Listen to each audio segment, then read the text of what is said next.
uh, pandemic or the emergency order on the national level is going to be lifted in May. So we need to do something with our policy to get us consistent. I think there are some who are suggesting that we just sort of move on. There may be others who have other ideas. The purpose of the email and the purpose of getting this notice out to everybody now is to get feedback from all of our members so that we can make a informed decision in January. So if you have a thought on that, send it along. Volunteer of the month. I'm going to ask Bland if he wouldn't make our presentation today for our volunteer of the month. It's a big surprise. Bland? Yeah, and they even sent me a script, so, but I'm not going to read it. Because there's a lot of people that volunteer in the Guild, and we try to recognize one person every month. And usually it's kind of a surprise that, wow, that person's never gotten volunteer of the month before. Or, oh, they certainly do a lot of work. And this month's volunteer of the month is behind the scenes all the time. She's always around. She's always doing stuff. Whenever you ask her to do anything, she steps up. And I work with her on the website because she's the one that puts all the information on all the education stuff so that we can all find it on the web. She's also involved in the safety classes. Let's see, hands-on power tools, and a class manager, class assistant, and a member of the education team. So she's a talented, many-faceted person. So it is my pleasure to give this sterling award to Jenny Benweher. Why don't you come on up here and get this, Jenny? Well-deserved, I may add. We gotta pose appropriately for the picture and my arm won't go up any higher than that. So. Good, thank you. Thank you. Congratulations, Jenny. This is as Bland said, this is probably the 6th month in a row where we've now awarded volunteer of the month to someone who, when the name comes through the email and gets distributed, I say to myself, just like he said, how come this person hasn't gotten it before? And Jenny, you're one of the people that when I always ask, well, who's doing the stuff on the calendar? Send it to you. So thank you very much.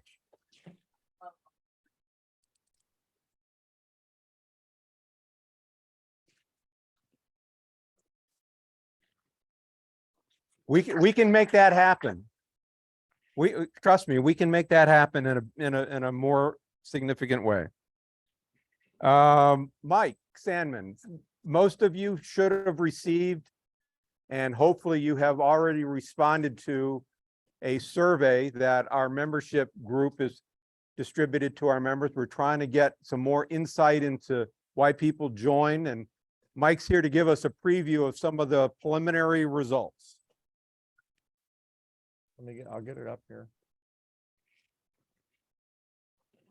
Oh, yeah, it's on now. Here.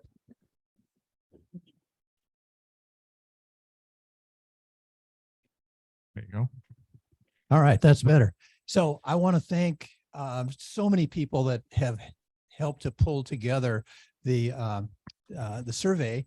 We've had the membership committee who's done a ton of work. So thanks to the membership committee, but education, volunteers, the volunteer committee, the board has been really supportive. We're trying to figure out why people join us, why they stay with us, and because it happens, why they leave. So Coming up. I'm guessing that most of you have filled this out. We're going to find out that of our about 1,100 folks, we've had 308 respondents already, which for a survey of this kind is outstanding. We're going to cut the survey off on Friday. So if you haven't filled it out yet, you can do that tonight by clicking on this little QR code and fill it out tonight, and you will have until Friday to fill it out.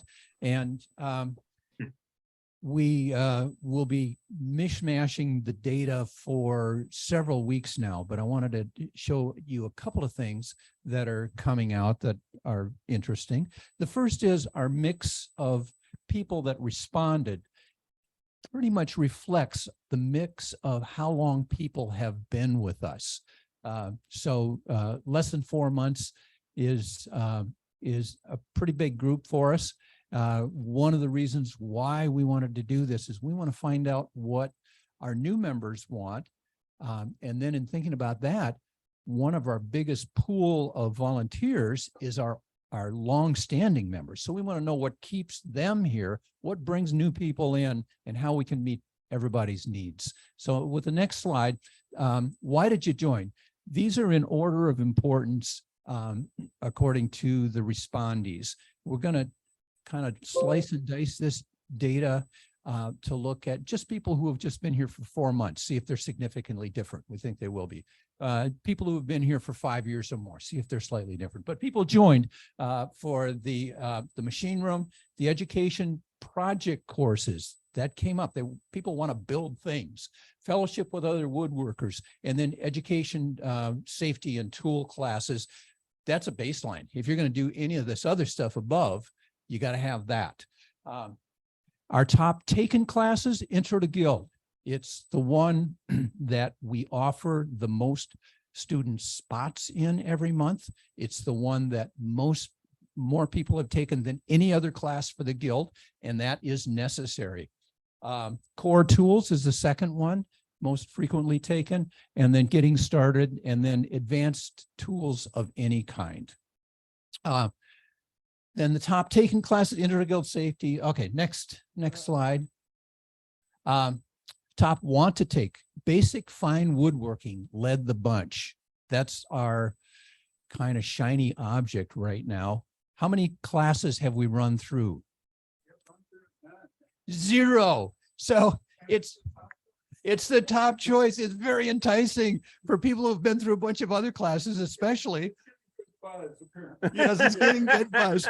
That one, and then we'll go down to number 4, CNC. And Fine Woodworking, Ed, good job of marketing, because that blew everybody else out of the water. And then the next 3 were sort of co-equal parts of the I want to take that next. CNC, another shiny object. We've graduated. Anybody can tell me how many people have certified so far? Probably none. No, Like- I think like I think 8? maybe 8. I think 8. I think we Okay. certified 8. There's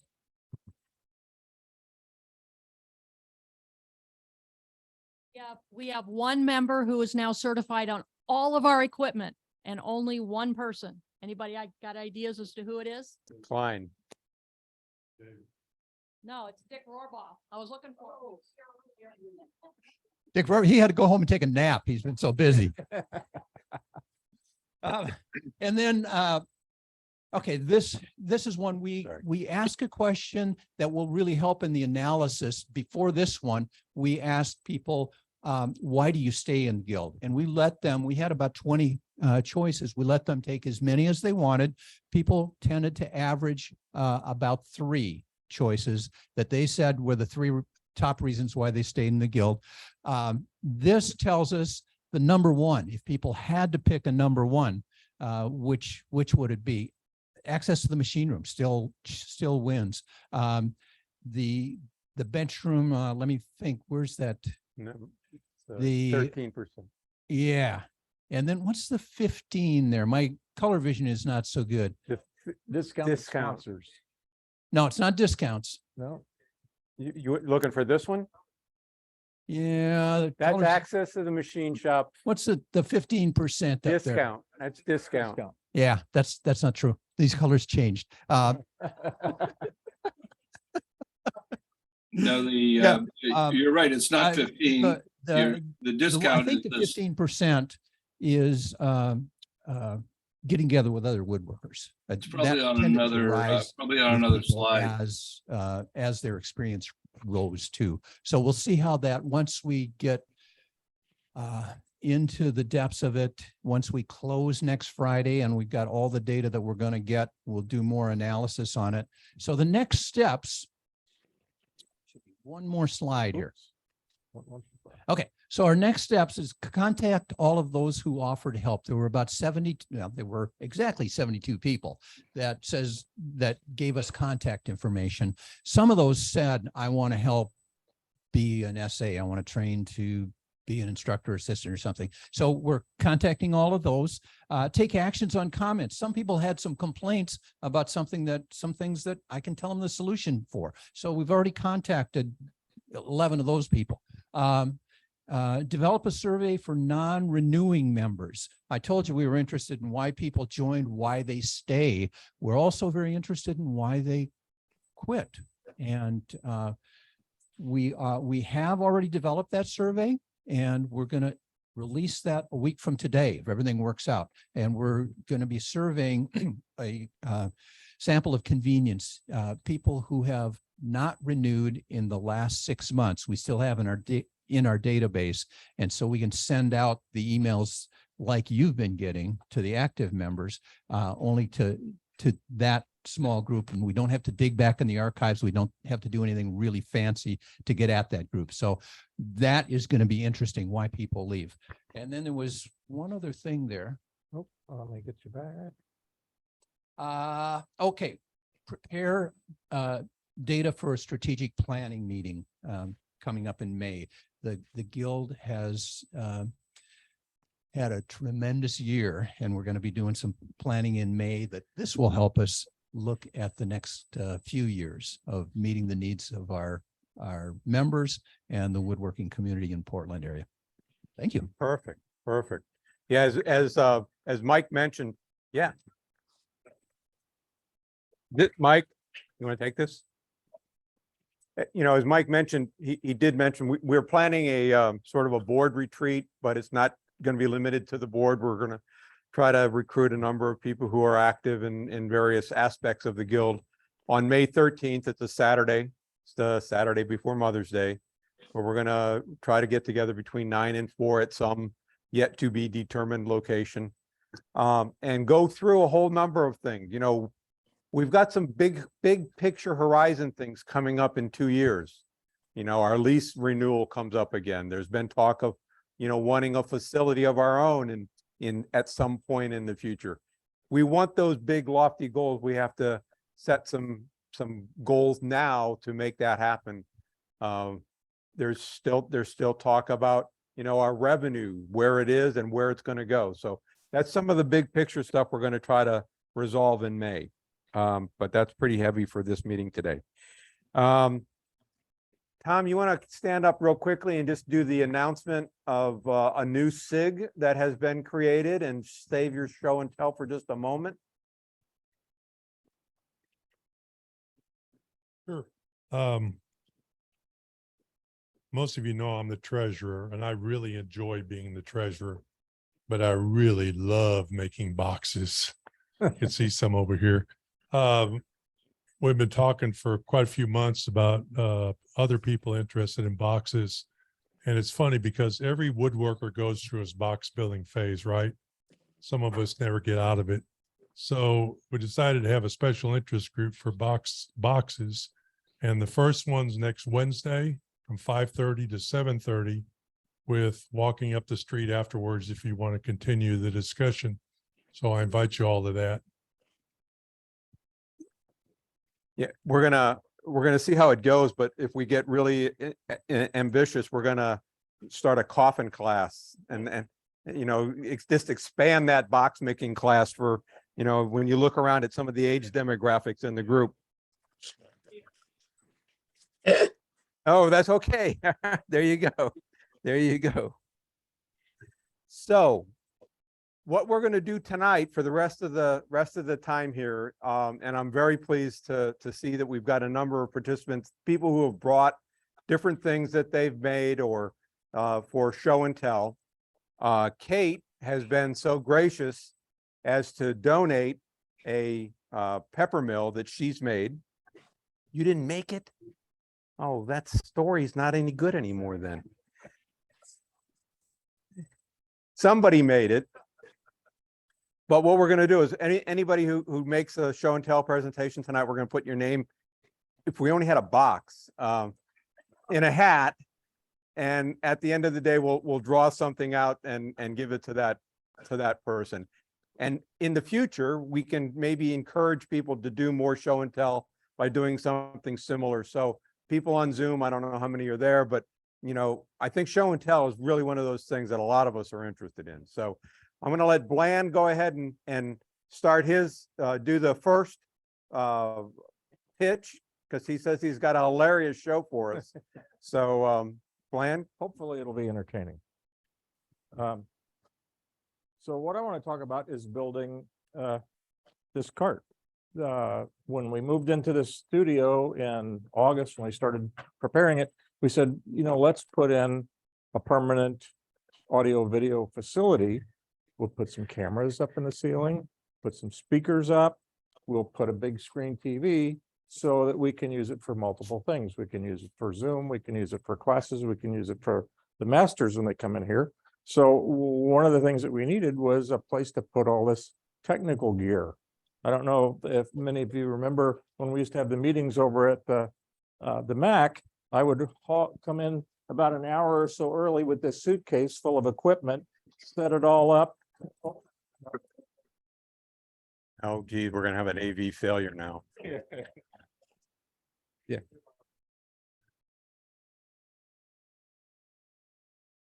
No. Thank you. I said, it'll be great when we come over here because we want to set up something on a more permanent basis so that we don't have to tear it up and wire it up every single time.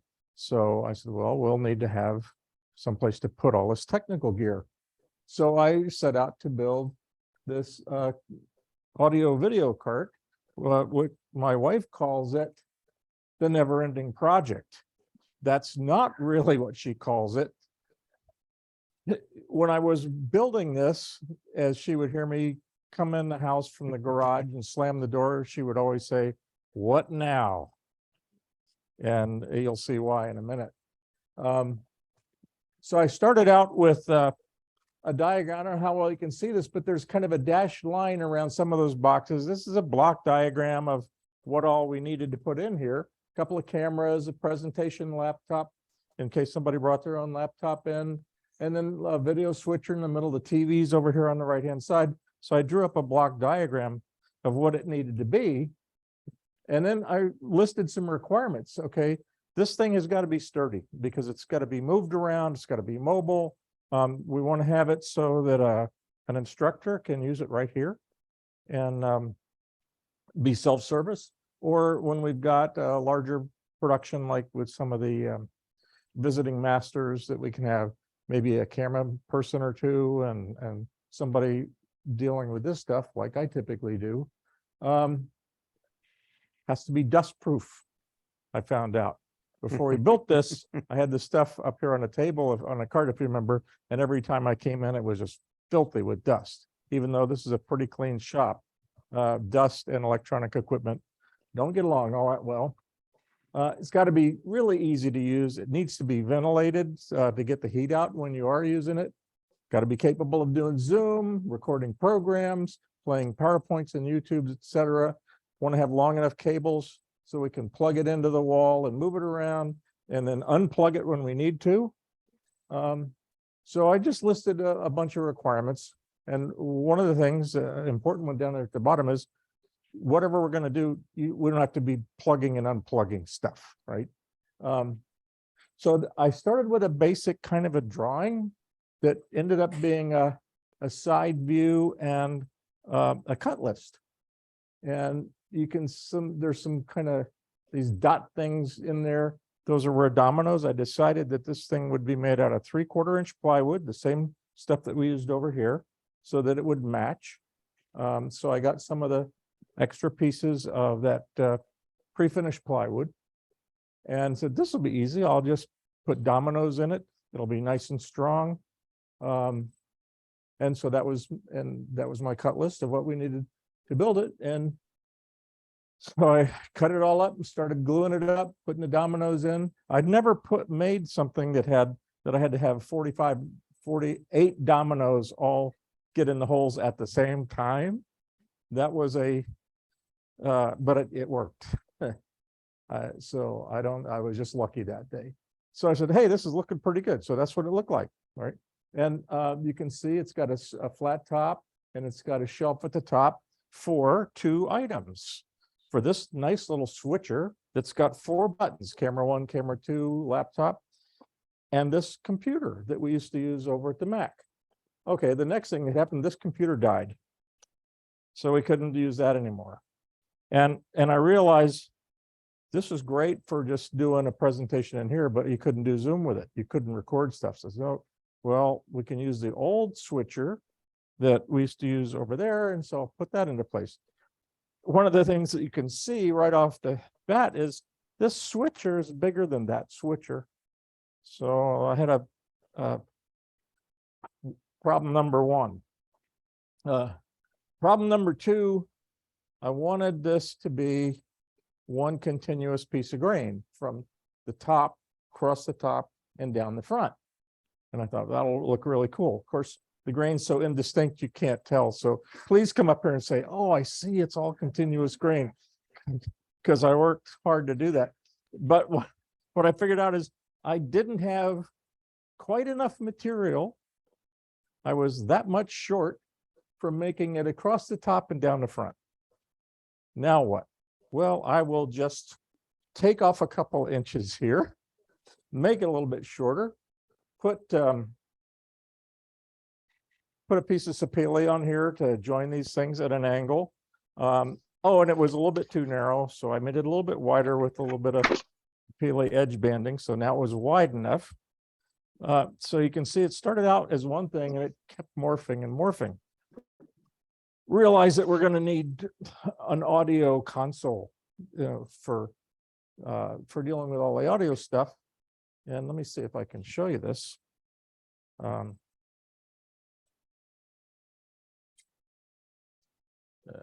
on. Woo. Yeah, and this makes everybody seasick when we do this. And the psychedelic lights.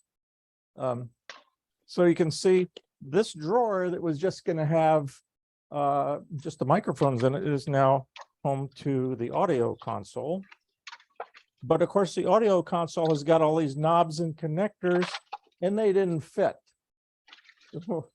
So I had to change that piece that was above here and glue it onto here so that this would come up, so all that stuff would fit in there. Now you're starting to see why my wife said, what now? Because every time I did something, something else would break. So anyway, to make a long story short, I think we ended up with something that is serviceable. I got all the equipment in there. I've got a place for all the remotes, for all the microphones. We can do Zoom like we're doing tonight. So the people on Zoom can hear us. And when I turn their volume up, we'll be able to hear them, because I know Joe wants to say something. It's set up so that the whole thing turns on with this one switch on the wall and turns off with that one switch on the wall. And the only controls that somebody needs to work are the rear camera, the overhead camera, an external laptop if you have one, and this laptop, the microphone that Ed's wearing, the microphone that I'm wearing, the hand microphone, and that's it. So that's all the controls that anybody has to use. So I've already shown some people how to use it, and it's being used now. So hopefully we'll be able to have other members other than myself use this. But if you have any classes that you're going to do, or any need to use this equipment and you don't know how, I'm available just about any time. Get in touch with me and I'll be happy to do it. So it was an interesting project. My wife is glad that it's over with, because she didn't think I was ever going to finish this thing. But I learned a lot. Good job, Glenn. Thank you. I sat through his presentation to some of the educator group on how to use it, and it really is quite simple. But the thought and the ease of which we can use it now is just fantastic. And I think it makes this space so much more valuable. Can we do Joe before we jump? Yeah. Before we jump to the next, because I've overlooked him. We do have the gathering of the guild coming up this weekend. We're still in desperate need of volunteers. Next weekend, yes. We're still in desperate need of volunteers. Joe, are you with us? I am with you. Can you hear me? We can. Okay, cool. Well, here's how we sit right now for volunteers. We are on Wednesday, the 26th, the Project Build group is going to load stuff up and take it down and unload things down there. And we've got a full crew for that because Project Build's much bigger than 9 people, but I have 9 signed up right now. I'm not too worried about this 5 to 8 slot because there are a bunch of these people will stick around and we'll be working on that. What I am a little concerned about is on Thursday, that's when we actually do the setup. And we don't have enough people to work on Thursday to really get things set up.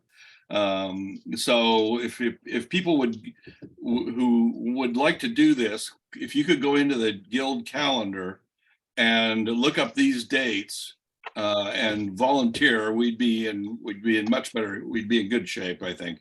We don't need a lot of people for this Thursday thing, and I'm not really even too worried about the 6 to 8 o'clock slot because if we don't have it all done by 6 o'clock at night after working on it for 9 hours, then we're in big trouble. But it's not going to be. I think we're going to get a lot of this done on Wednesday, and this is not going to be that hard to do on Thursday. The gathering itself starts on Friday. We got a lot of people for Friday, which is really good because Friday is a very busy day, and that's probably one of the busiest days of the guild show. And we're in pretty good shape for Saturday. We got some more people have signed up recently, but we need people for Sunday, especially because we have to tear down at 4 o'clock. So I'm really in need of people for this tear down. Perhaps I should have started with this, but the Gathering of the Guild is a very large gathering of potters, glassmakers, weavers, jewelry makers, and I'm probably missing somebody, but it's a big deal down at the convention center. It draws thousands of people. I worked at several for at least 2 years before COVID came, and it's really kind of a lot of fun. And one of the nice things about actually being part of the setup crew is you get to go around and you get to see what everybody's got before it's been purchased. So you can go around and find stuff you want to buy and pick out things before the crowds get there. But it's a lot of fun, and we have a lot of fun there. The people in the booth, what you'll be doing is interacting with people who come by. We also have a little demo that we set up where we've got to make. What we've done in the past is made shavings out of like an aromatic cedar to make little sachet bags. We also we will help the gathering itself by sending one of our people to maybe watch the doors, kind of help other people man a booth when somebody else in another guild needs a break. So we have lots of little things we can do with the 7 people who are there on Friday, Saturday, and Sunday. And like I said, it's a lot of fun. I get basically a lot of our volunteers that I often see are volunteering for this, and I really appreciate you guys coming in and gals coming in and being part of this. So if you have any interest in this, please come and join us. And like I said, go to the guild calendar, pick a date, and you can also just kind of show up too. I mean, I had this sign up thing, so I had kind of an idea about how I was doing. And I've had some people sign up recently, so kind of bump my numbers up a little bit. But as you can see, I got 101 slots, and I've only got about 60% of them filled. So we could use some people. Joe? Yes. Go ahead. Joe, Carol. this is Carol. Yeah. Thursday is not so much setting up the guild's booth. We'll have that pretty much done on Wednesday. Good deal. Thursday, our responsibility is being there to help other vendors unload their stuff from their vehicles and take it to their spots. And that's not just wood, that's everybody but potters. Yeah. We're supposed to be providing a number of people. So that's actually, if you look at the description on the calendar for Thursday, it's load in, it's not set up. Set up will be Wednesday afternoon. We expect to pretty much be done. If we have to go back, we'll do a little bit, but Thursday is helping others load in their stuff. Good deal. Well, that's good to hear. Because otherwise I don't know what we'd be doing on Friday. Okay, thank you, Joe. Yep, you betcha.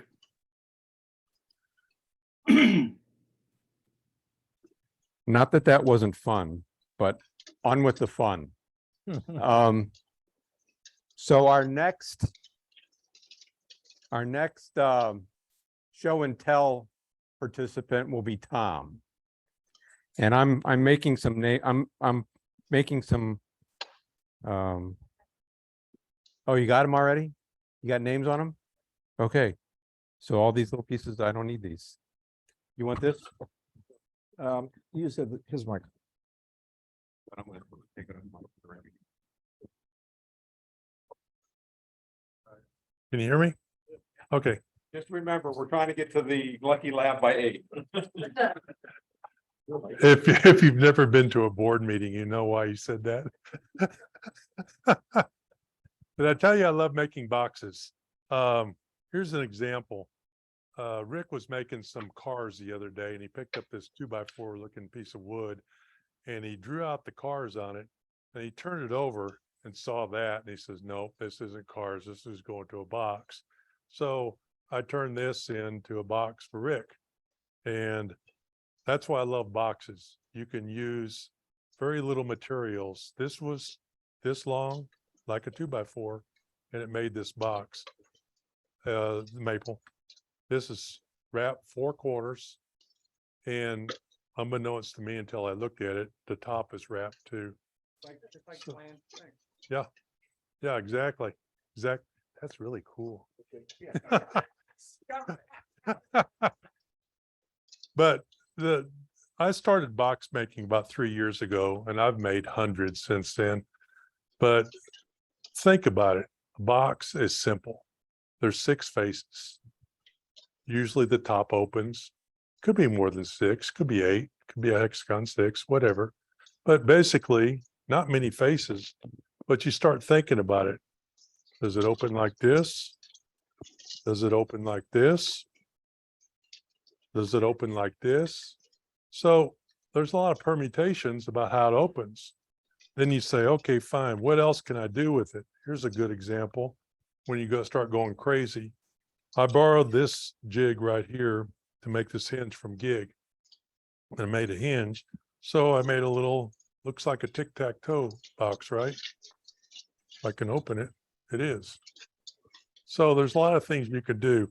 All my relatives have boxes, lots of them. Here's one for playing cards. And I think on this one here, I think I made 125 of these for toy build. So that was kind of fun too. But like I say, it's, oh, this is probably my favorite. Okay. On this one? Oh, the card box. Okay. That's pinned back here. That's all the difference is. These other ones here, you could see the hinge in the back. These are wooden hinges that you make yourself, right? Yes. The jig to cut the hole right in the center of the dowel is sold by Rob Cosman. He's out of New Brunswick. He's a big YouTuber. One thing you won't notice about any of my boxes up here, there are no metal hinges. I don't like metal hinges, so I don't use them. And I get around them somehow. This one here, this is a really good story. Okay, Gig at Toy Build one day comes up to me with this piece of wood, just like this. Says, here, make a box out of it. So a week later, I show up at Toy Build and I go, There's your box. Whoop. Hard to do this backwards.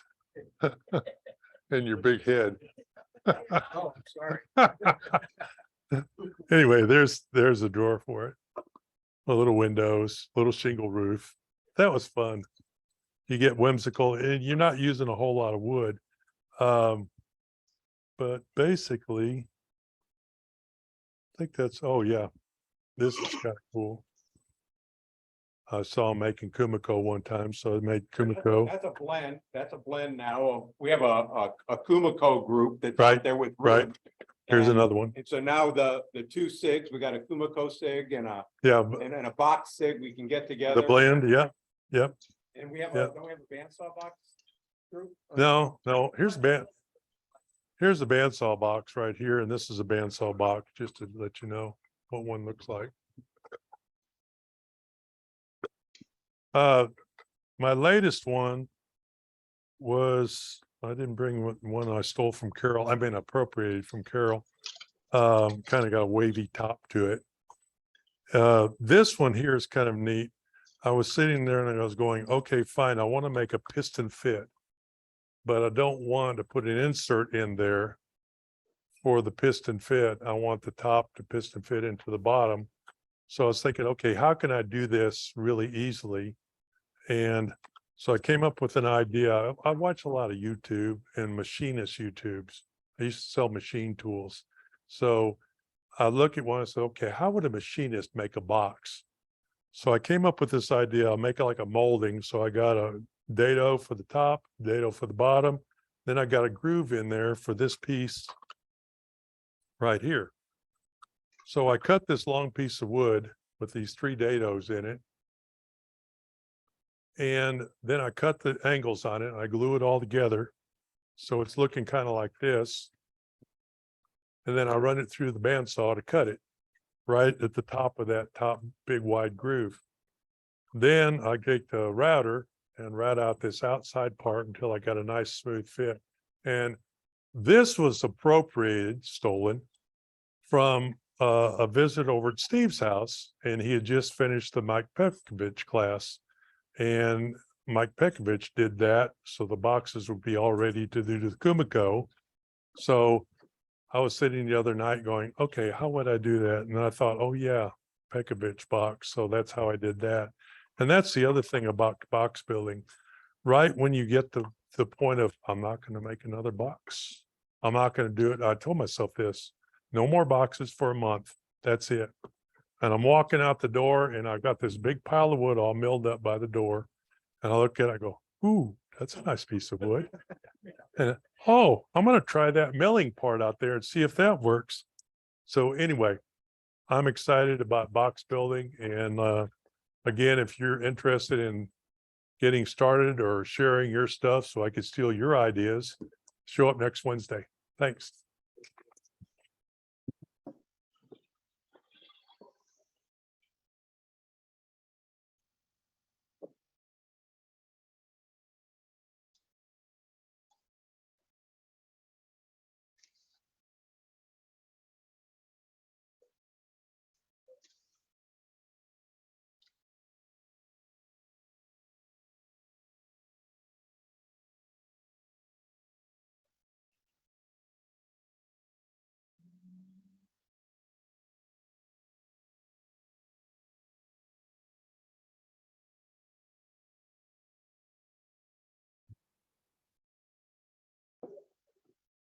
So it all started when I was playing that Monopoly game.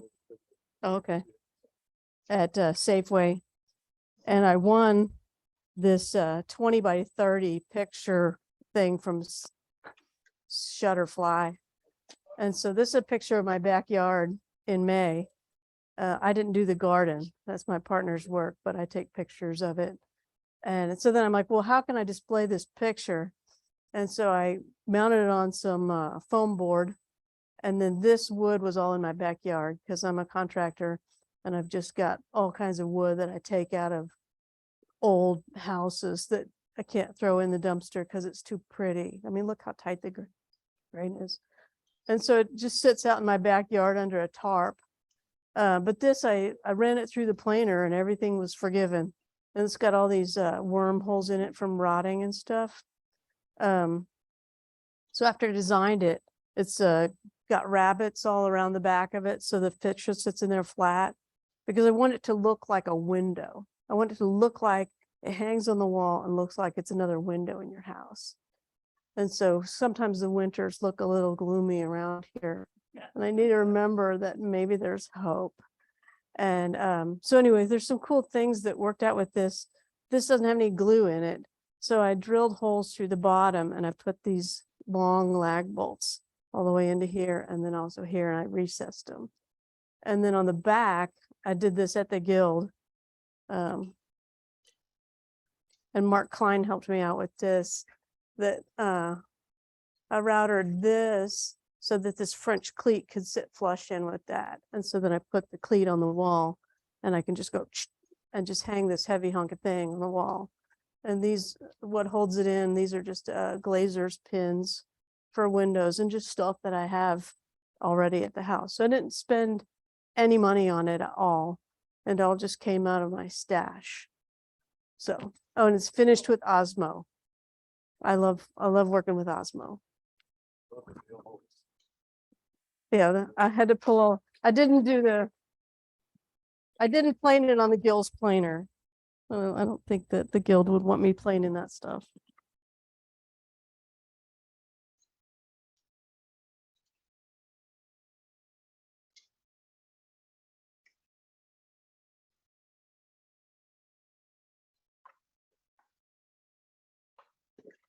I wanted to do is just take a few minutes and talk to people. I'll come back over here.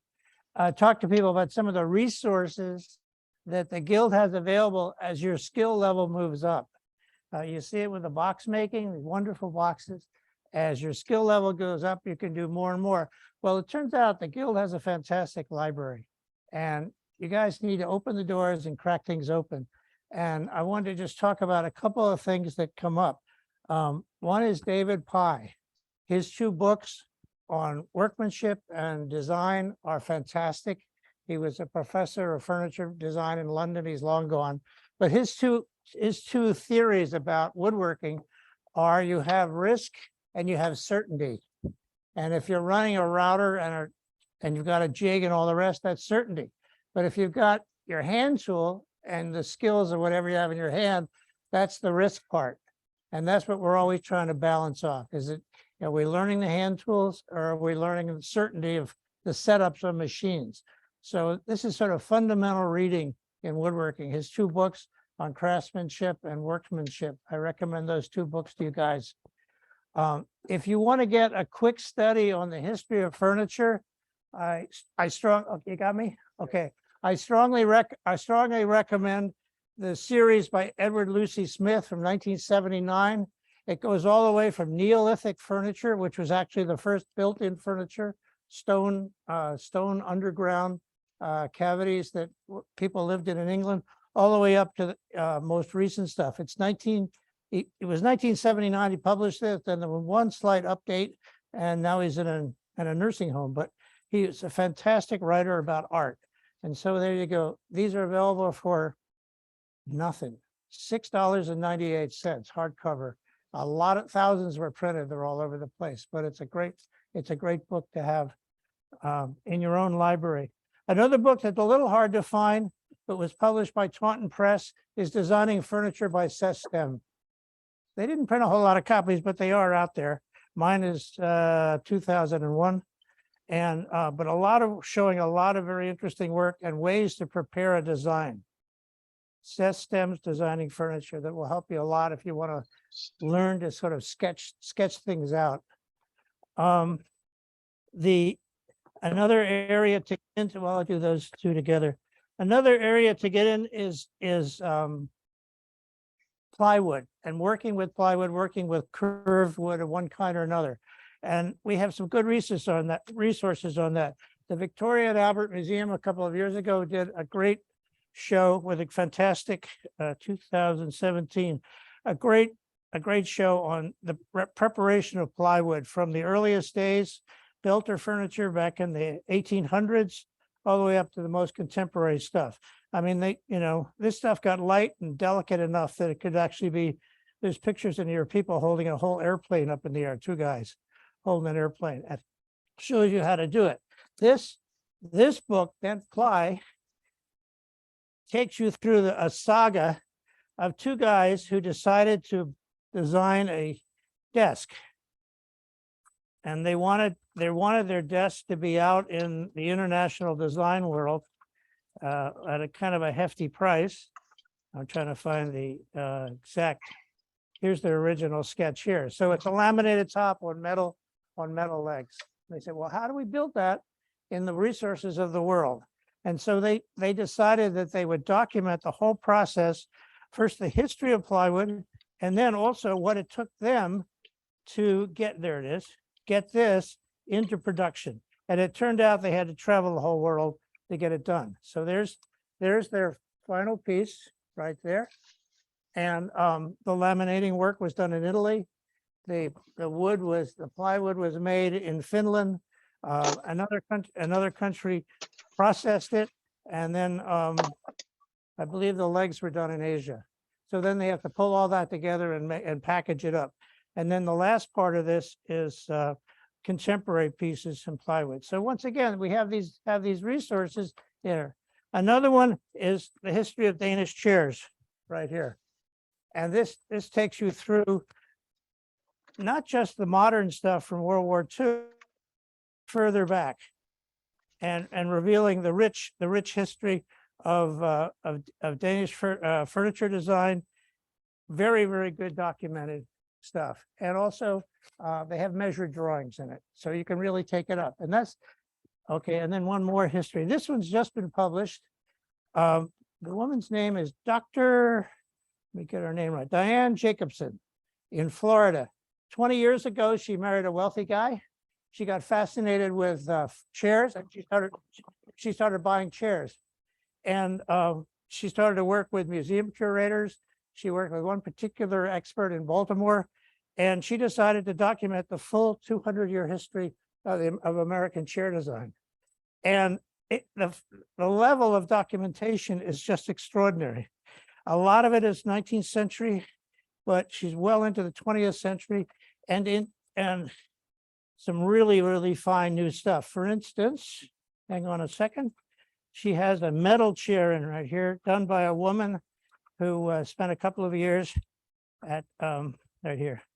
This is current number 3 by Vivian Beer, and she had a residency at in Penland School, and she came up with her.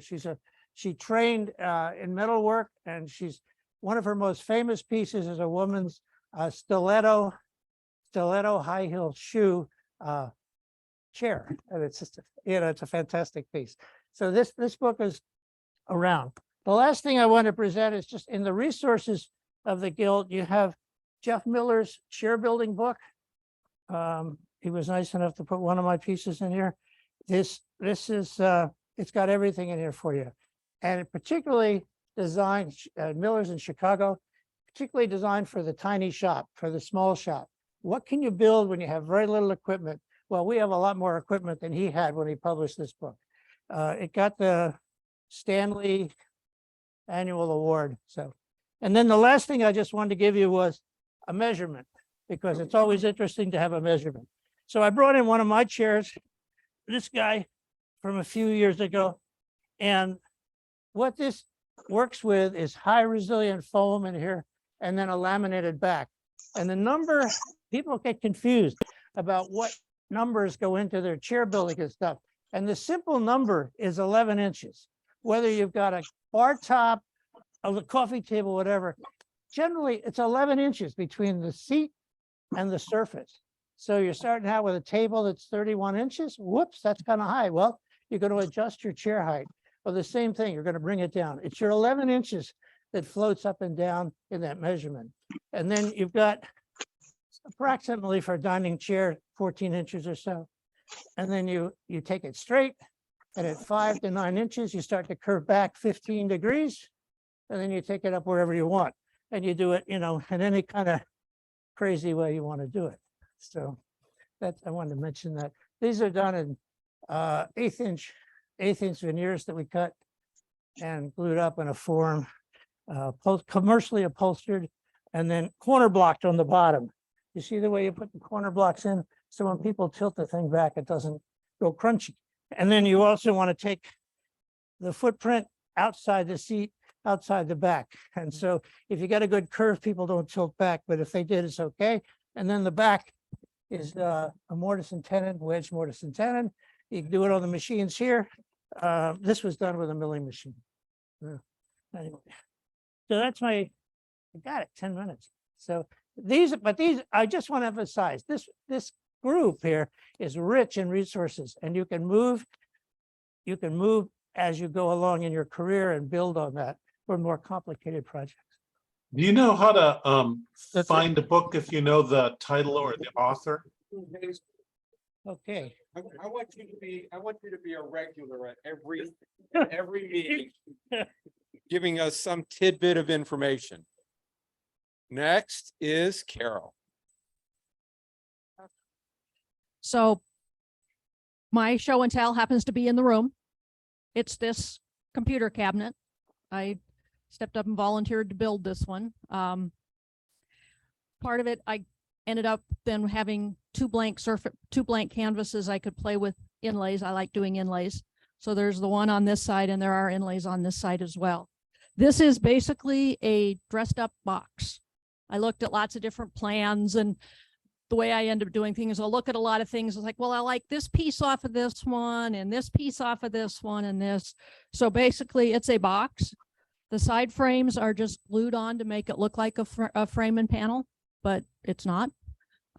Their face frame is attached, and then it sits on a base with a molding around it and the top on it. And it is all made, it's made out of big leaf maple, local species.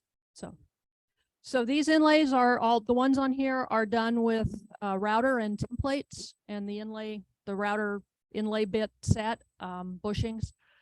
I've got a whole series of them. We'll have some of them available for people to check out in the library. One on this side, if you saw when you came in, is the Guild logo.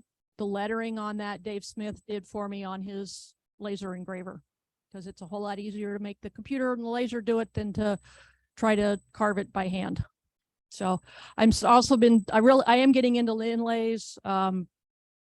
Keep an eye out, end of May, probably that 27th, I think, is the day we're going to, the next class. I've been doing an inlay class.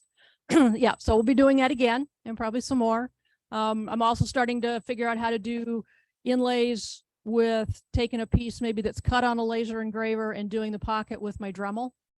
So cutting it that way and trying to figure out how to do inlay, make my own inlay banding. Looks really easy when you look at the pictures and stuff. Not so easy when you try to glue all those little pieces together. But, you know, it's a good way to start. I know they do, but it's more fun to take all those scraps and try to make my own. So that's my show and tell. We have anybody else? Tim? Yeah.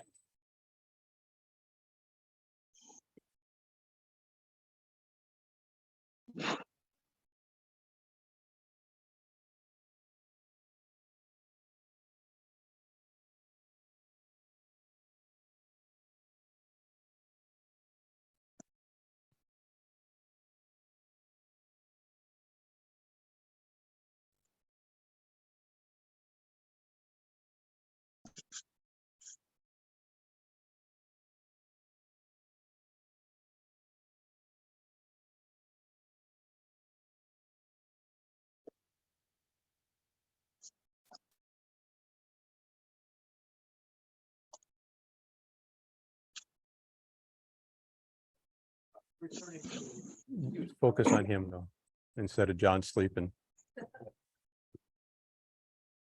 Sorry.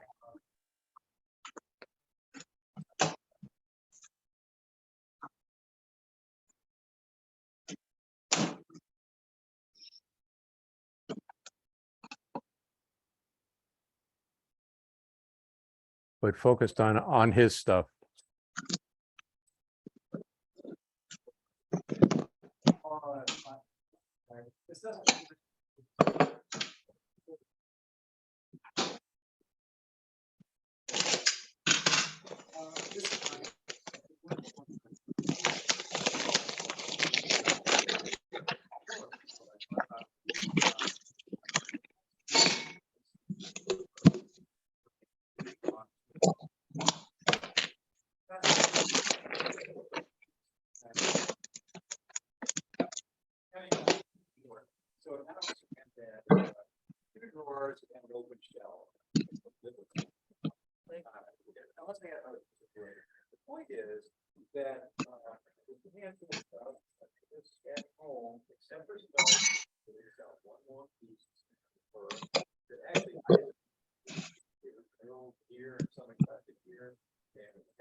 We can't hear you. There, you need the microphone.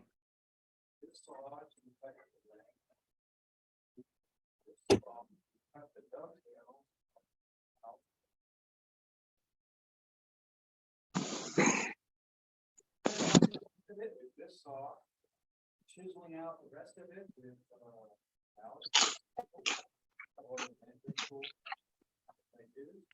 and the thing is that we now have all this good stuff here. Even though we have a strong together, some pulled off there.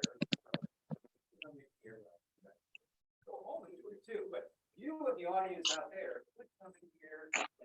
Or like this.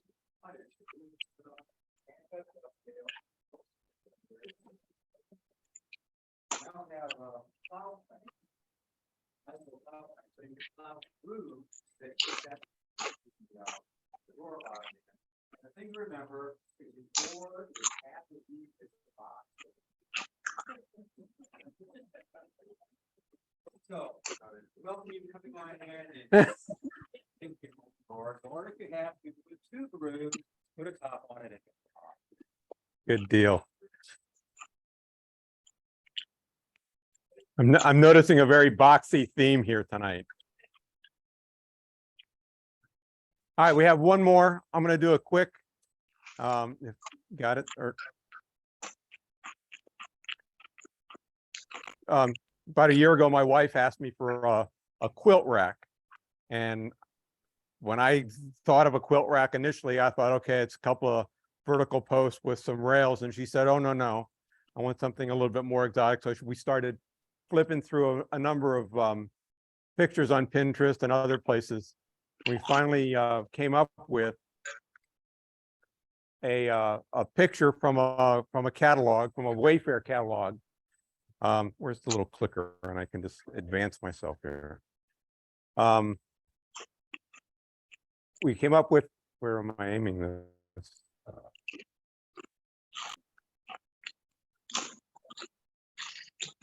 Okay, so we came up with a picture from a Wayfair ad on the internet, and fortunately, they had a number of pictures of this thing. They had some basic dimensions, but those dimensions weren't anywhere close to what we wanted for our particular location.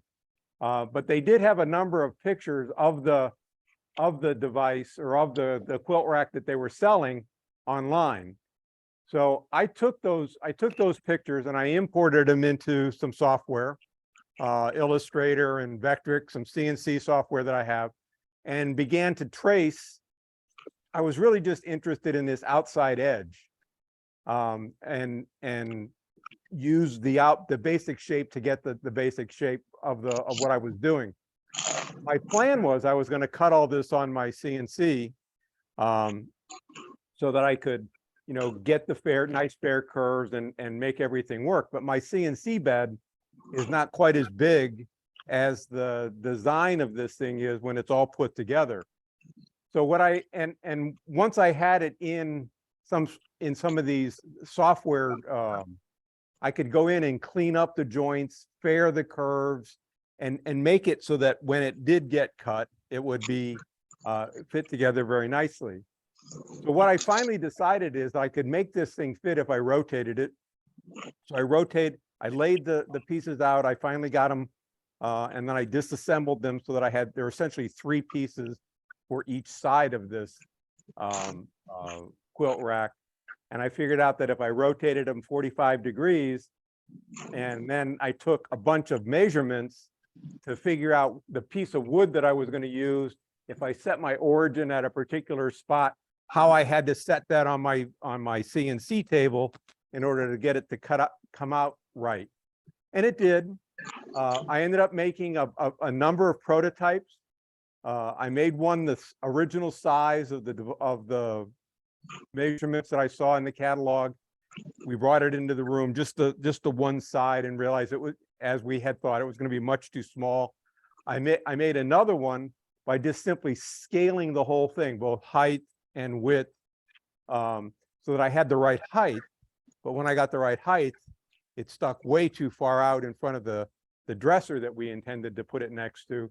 So then, and for each of these, I was making MDF templates, taping them together, and then dragging them into the bedroom where we were. And then I finally made one where I just kept the height the same and I squinched it back a little bit. And each time adjusting the curves so that they looked right. And in the end, I ended up with something that I was able to cut out of some cherry. I did the basic shapes on the CNC, left some tabs, cut them out, and then did the curves and everything on a router table, and then a lot of hand sanding after the fact. But this is what the glue up finally looked like. I used epoxy and dowels and some dominoes in here to get it all together. I finally got it together, put some finish on it. I wanted to try something new. I had seen a YouTube video for this tried and true product. It's a linseed oil and beeswax combination. It is really thick and it's really hard to put on. It took me a long time to get the thick product on this, and there were lots of little nooks and crannies, and I think if I had realized that in the beginning, I probably would have picked something else. But the finish is beautiful at the end. So here it is, actually in the room. It's got room on stacks on the shelf on the bottom, and that's what it looks like with stuff on it. So.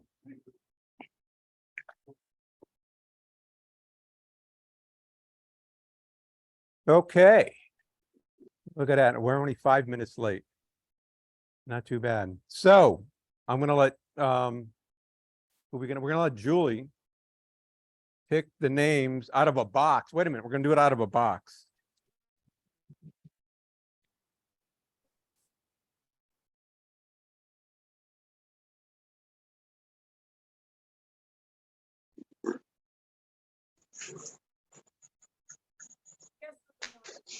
All right, so wait a minute, I want to get this on film, or I want to do something with this. Where's my? Yeah, just a minute. Okay, go.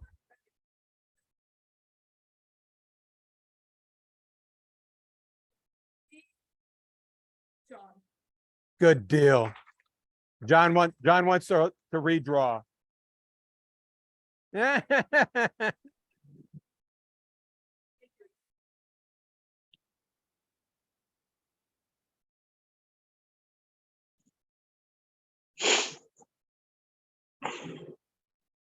All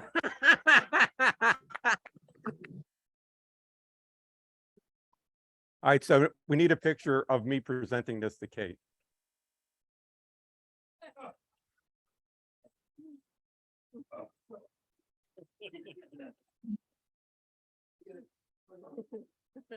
And I can't move my arm any further than that.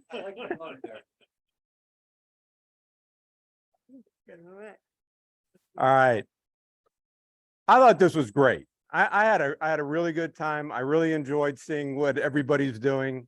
I really would encourage, and all of us that see the members on a regular basis, let's encourage them to bring what they're doing and bring it to the guild, so. Yeah, you might win another pepper mill. A match set. Any other announcements before we adjourn? All those interested, Lucky Lab is next. Thank you, everybody.